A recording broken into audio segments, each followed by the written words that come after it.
নমস্কার বন্ধুরা, আমি সোমার। আপনারা দেখছেন সোমার শখের বাগান। আর এই বাগানে সকলকেই স্বাগত জানাই। আজকে আমি সকাল সকাল চলে এসেছি ফুলের ঝুড়ি হাতে নিয়ে। ফুল টুল তুলে নিয়ে যাব, তারপরে এসে বাগানের কিছু কাজ করব। কিন্তু আজকে ওয়েদারটা দেখুন, একদম মেঘলা। হ্যাঁ, সূর্য পুরো মেঘলা হয়ে গেছে, দেখুন ঢেকে গেছে পুরো। কি জানি আবার বৃষ্টি বৃষ্টি আসবে কি না জানি না। বৃষ্টি এলেই তো মুশকিল শীতকালে, পুরো ফুলের গাছ নষ্ট হয়ে যাবে। আর এই পাশে দেখুন এই চন্দ্রমল্লিকাটা সবে রং আসছে, দেখুন ফুলটা এবার ফুটবে, হয়তো কুড়িগুলো আসছে। এইটা এখন সবগুলোই কুড়ি চলে এসছে সব গাছে, এবার ফুটবে। আর এই সময় যদি জল হয় না, সব নষ্ট হয়ে যাবে, এই গেঁদা ফেঁদা সব নষ্ট হয়ে যাবে। এই জন্য না এলেই ভালো। আর এই পাশে দেখুন এই কাগজ ফুলের গাছগুলোতে কি পরিমাণে ফুল এসেছে, ছোট ছোট টবে লাগানো প্রত্যেকটা গাছে কি সুন্দর ফুল এসেছে। খুব ভাল লাগে এই জায়গাটা এলে। এইরকম জবা ফুল, দেশি জবাগুলো কমই ফুটছে, তবে হাইব্রিডের যে জবাগুলো সেগুলো ফুটছে, একটা দুটো করে ফুটছে। তবে আজকে বেশি ফুল ফোটেনি, কারণ একদম মেঘলা হয়ে আছে আর খুব ঠান্ডা লাগছে আজকে, হাওয়াও দিচ্ছে ঠান্ডা ঠান্ডা। আর এইখানে আমি কতগুলো গেঁদার চারা আবার বানিয়েছি, দেখুন এইখানে সব গেঁদার চারাগুলো আমি বসিয়ে দিয়েছি। আর দেখুন পাখিতে না কিসে, দেখুন গেঁদার চারাগুলো সব খেয়ে যাচ্ছে। ও পারা যায় না, হনুমান পাখি মানে সব দিক থেকে ইয়ে করে দিচ্ছে একবারে। তো কিছু ফুল হয়েছে, তবে গেঁদা ফুল আছে, জবা ফুলটা কম হয়েছে আজকে। বেশ ভালোই লাগছে বাগানটা। তবে এইগুলো যখন সব ফুটবে তখন বেশ সুন্দর লাগবে। তবে এখানে অনেক চারা আমার মারা গেল, হলি ওকের চারা নেই, কতগুলো মারা গেছে। কিছু কিছু অনেকগুলো চারাই হচ্ছে, আবার কিছু কিছু চারায় যেমন এইগুলো লেগে গেছে, আর কিছু কিছু চারা আবার মারা যাচ্ছে। এই দেখুন এখানে ওই যে চারা বানানো হয়েছে, এগুলোতে ফুল ফোটা শুরু হয়ে গেছে। এখানে দেখুন চারা তৈরি করছে এখানে। তো এইগুলো ভাবছি আর তুলবো না, এগুলোই থাক। কোথায় তুলবো, জায়গায় নেই আর, থাক ওই টবেই হয়ে যাবে।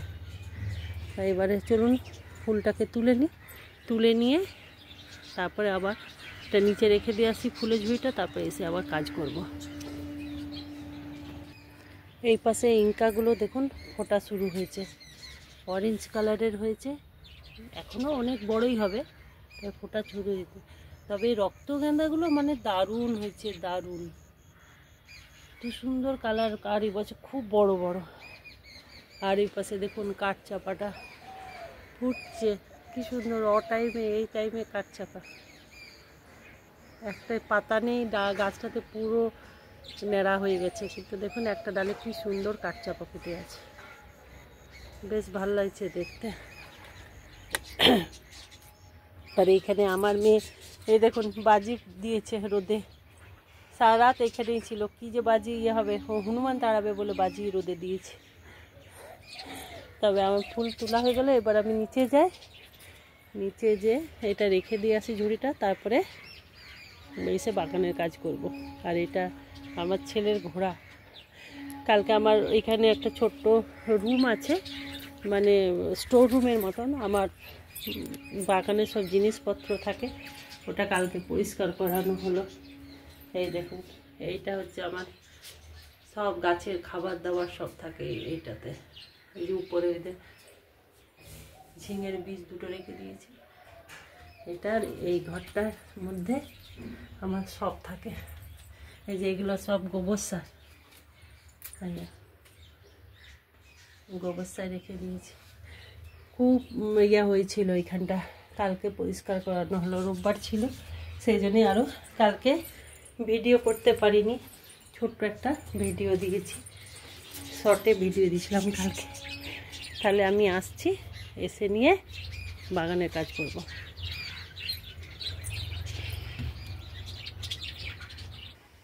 আমি আবার চলে এসেছি ছাদে। এইখানে 4টে নিয়ে এসেছি, বেড নিয়ে এসেছি, ওই 4 লিটারের বোতলেরগুলো, ওগুলো নিয়ে এসেছি।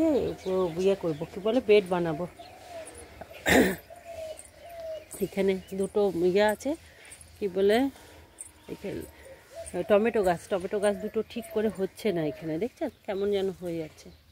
তো এই টমেটো গাছটাকে তুলে ওইখানে একটা ড্রামে বসাবো, আর সেদিন দুটো তুলে এখানে বসেছি, দেখুন এখানে বাড়া শুরু হয়েছে। সেই জন্য ভাবছি আরেকটা বেড অন্তত তৈরি করে ওই ইয়েটা বসিয়ে দেব, টমেটোর চারাগুলো।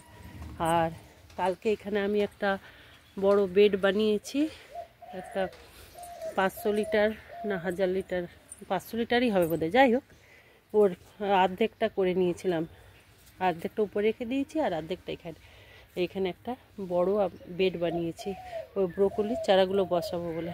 তো এই বেডটা কিভাবে তৈরি করেছি এটা শর্ট ভিডিওতে আমার কালকে দেয়া আছে।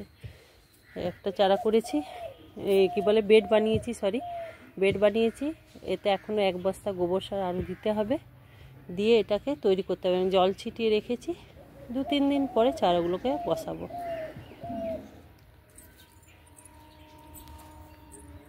আর এইখানে দেখুন আবার একটা ঝিঙে পড়েছে, আর এটাও আজকে বোধহয় ফুলটা ফুটবে, হয় আজকে হবে নাহলে কালকে হবে। ওই ঝিঙেগুলো কি সুন্দর হয়েছিল, যাক তবে আরেকটা পড়েছে।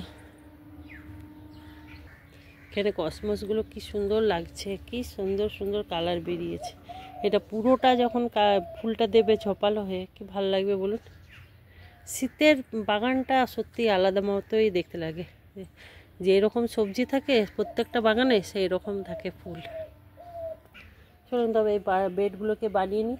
আর এইখানে দেখুন এই খড়, পুরনো খড় আমি বস্তাতে করে রেখেছি, মানে এখানে আমার পাখির খাঁচা আছে, তো এই টিনটার উপরে আমি দিয়ে রাখি। তো কালকে যখন পরিষ্কার হলো পুরো টিন থেকেই নামিয়ে দিল খড়গুলো। তো কালকে ওই বেডটাও বানালাম আর কিছুটা খড় রাখা আছে, এবার এগুলোকে বানিয়ে নেব।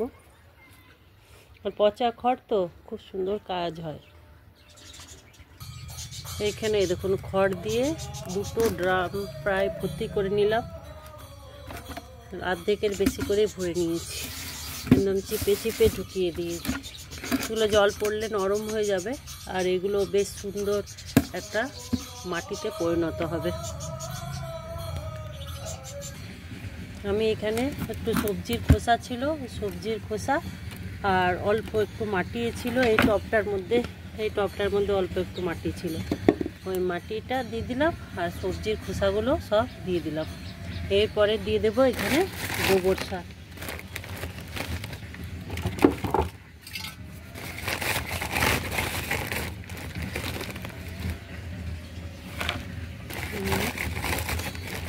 ফাঁকাটা গোবর সার দিয়ে ভর্তি করে দেবো।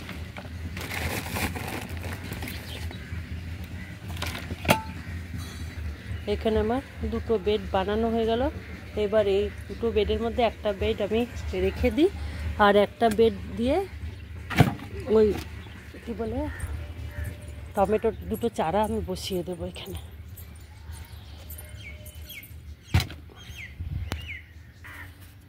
এই দেখুন এইটা বসিয়ে দিয়ে একবার আমি জল দিয়ে দিয়েছি, দেখি লাগে কি না। আর আপনাদেরকেও দেখাবো যে খড়ের উপরে কেমন হয়। অবশ্য পাতার উপরে যদি ভালোই হয় তো খড়ের উপরে তো ভালো হবেই, কারণ খড়ে মাশরুম চাষটা খুব ভালো হয়। আর আজকে ভাবছি আমি এখানে থেকে যে ইয়েগুলো আছে কি বলে এই কিছু আছে ধনে পাতা, এগুলো সব তুলে নেব, তুলে নিয়ে নতুন করে আবার চারা দেব, কারণ এগুলো সেদিনকে হনুমানে খেয়ে গেছে, কেমন যেন হয়ে গেছে। তো ওই ট্রেটা এগুলো সব উঠিয়ে এর মধ্যে ধনের বীজ ছড়িয়ে দেব।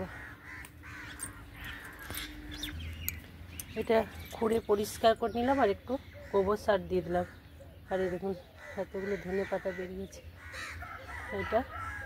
এবার এটা গোবরটাকে ভালো করে মিশিয়ে দিই, কারণ একবার তো হয়ে গেছে, মাটির আর কত আর শক্তি, আর একটু মাটিটাকে চার্জ করার জন্য আর একটু গোবর সার দিয়ে দিলাম। এবারে একটু নতুন পদ্ধতিতে বসাবো, মানে গোবর সার মাটিটা দেওয়ার পর পুরো মাটিটাকে ভালো করে আমি ভিজিয়ে নিয়েছি, এরপরে ধনের বীজটা দিয়ে দেবো। বেশি হয়েছে, এটাতে দিয়ে দিই একটু, হয়ে গেছে। এর উপর থেকে একটু গোবর সার ছড়িয়ে দেব।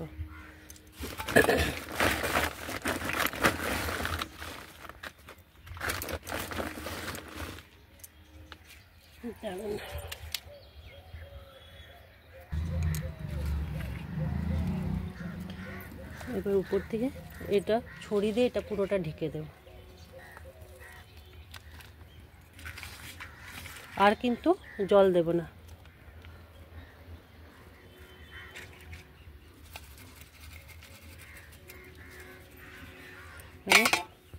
ধনের বীজটা বসানো হয়ে গেল। বসিয়ে নিয়ে একটা ট্রে দিয়ে পুরো ঢেকে দিয়েছি, আর উপর থেকেও একটা বস্তা চাপা দিয়ে দিয়েছি। যদি বৃষ্টি ফিষ্টি আছে তাহলে যেন বৃষ্টি হলে কোনো যেন বীজটার ক্ষতি না হয়। তো এইভাবে এইটাও আমি এই দুটোকে এইভাবে আমি তুলে পরিষ্কার করে নেব। এই বেডটা আমার বসানো হয়ে গেল। ধনের পাতার বীজটা, ধনের বীজ বসিয়ে দিয়েছি। এবার ওটাও করব। হাঁপিয়ে যাচ্ছে একটু করতে করতে। আর এইখানে যে হাফ বস্তা এখনও গোবর সার আছে, ওই ট্যাঙ্কিটার মধ্যে ভাবছি দিয়ে দিই, কারণ ওইখানে লাগবেই। তবে গোবর সারটা এখানে আর একটু দিয়েই দিই।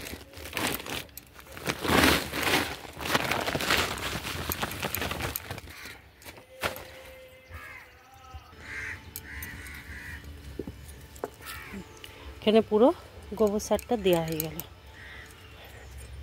অনেকটাই হয়ে গেছে।